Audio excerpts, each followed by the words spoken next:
Ben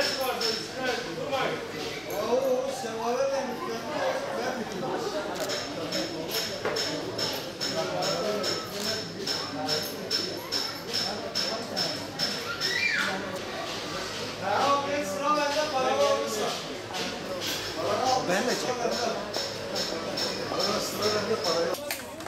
Buraya aldım. Nerede lan? Sorusu çaldım.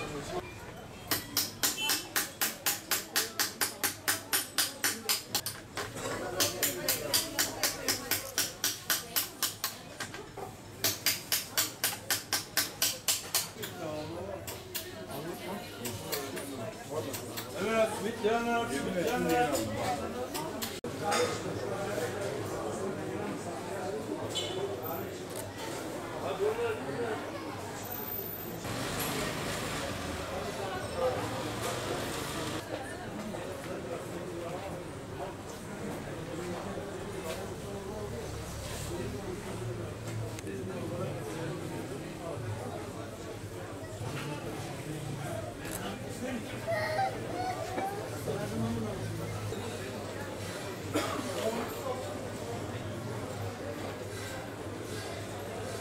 Gaziantep'in bugün tarihi, kültürü görüyorsunuz. Yani bugün Gaziantep'i bir günde gezilecekler, şimdi 10 günde bitiremiyorlar.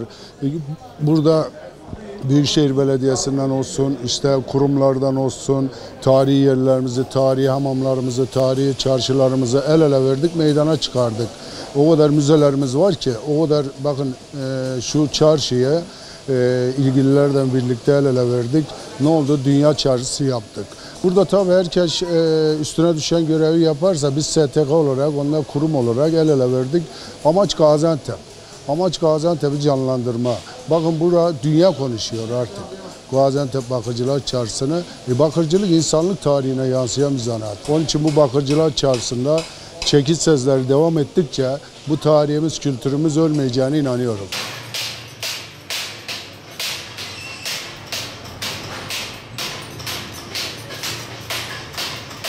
Bugün dünyanın her yerinden buraya yerli yabancı turistlerimiz geliyor. Bu harekete geliyor. Bunlar ne yapıyoruz bunları biz? İşte görselliğe geliyorlar. Burada hala insanlar çekiç seslerini, çekici ellerini almışlar. Silbaştan işte tencere yapıyorlar, kazan yapıyorlar. Yani bunları görsellik insanın çekiciliği var. Görsellik de olduğuna göre gene diyorum bakın. İnşallah bu çekiç seslerini susturmadığımız müddetçe Gaziantep'in canlılığı, Bakırcılar Çarşısı'nın canlılığı devam edecek diye düşünüyorum.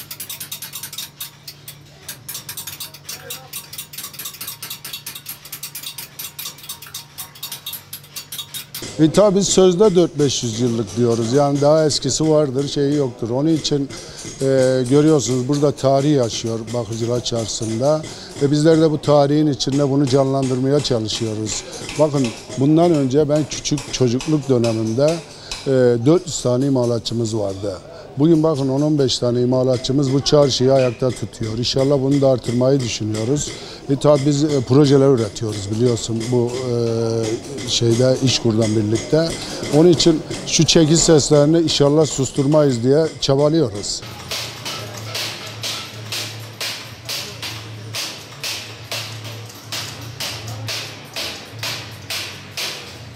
Bakın sağlık açısından şimdi herkes sağlığını inkar edemiyor. Biz eskiden diyorduk ya geçmişimize dönün, hepsi bakırdan yaşıyorlardı, bakırdan bir aradalardı. Ama şimdi uzmanlarımız da diyor bakır kullanın diye. Yani biz de sektörel bazda bakırcılığı artık anlatmamıza gerek yok. Uzmanlarımız konuşuyor sağlık açısını zaten. Bunu da bizler de aracı olarak, sizler de aracı olarak bizler de konuşuyoruz. Zaten bakırda pişen yemeği herkes biliyor. Onun için burada ben yine diyorum, bakır bizim tarihimiz, kültürümüz, demin dedim insanlık tarihine yansıyan bir zanaat. Onun için kalaylı bakırlar, kalaylı kaplarımız soframızda olduğu müddetçe sağlığımızı koruyacağımıza inanıyorum.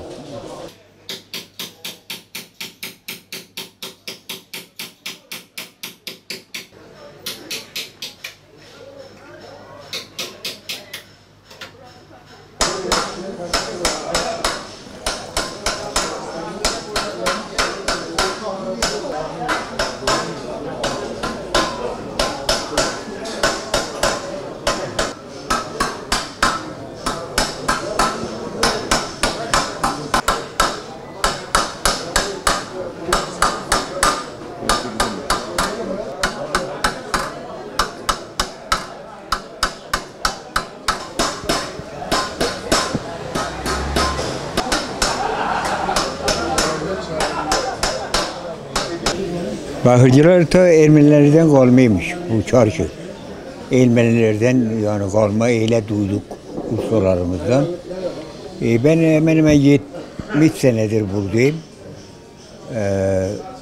Çok eski bakıcılık, bakırı yaptın mı sağlığa faydalı. Sağlık için çok iyi. Bakır dedin mi selbet yemeği yiyebilin. Böyle devam ediyor. 70 senedir ben buradayım, devam ediyor artık. Bundan sonra ne olacak bilmiyorum. Her gün çekiç sağlıyorsun. Hemen hemen her gün. He.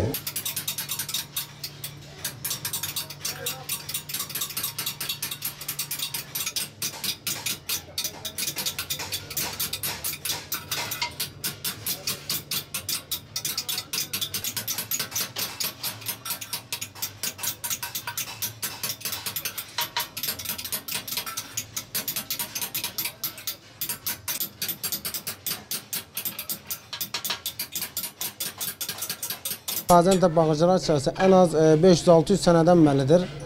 Burada aynı hiç çekiç sesleri hiç düşmüyor. Daima vuruyoruz, devam ediyoruz. Sıkıntı yok.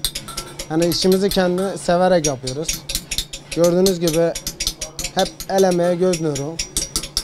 Yani yıllardan beri bu meslekteyiz. %80 hemen hemen her gün vardır yani bu ses. Çünkü bu ses olmazsa biz rahat edemeyiz.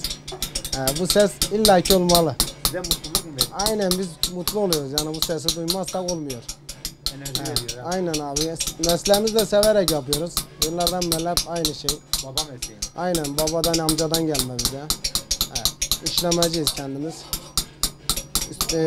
Bakırların üstüne herhangi bir ne olursa olsun desen yaparız. Yani bizde böyle. Günümüz hep böyle geçer. Günde tahminim 3000-4000 tane kekiç vuruyoruz yani. Yorulmuyor musunuz gün boyu? Ya alışmış olduğumuz için yorulma yok yani yıllardan beri yapıyoruz ya artık vücut alışmış. Abi o vardı, ölçüsü yok.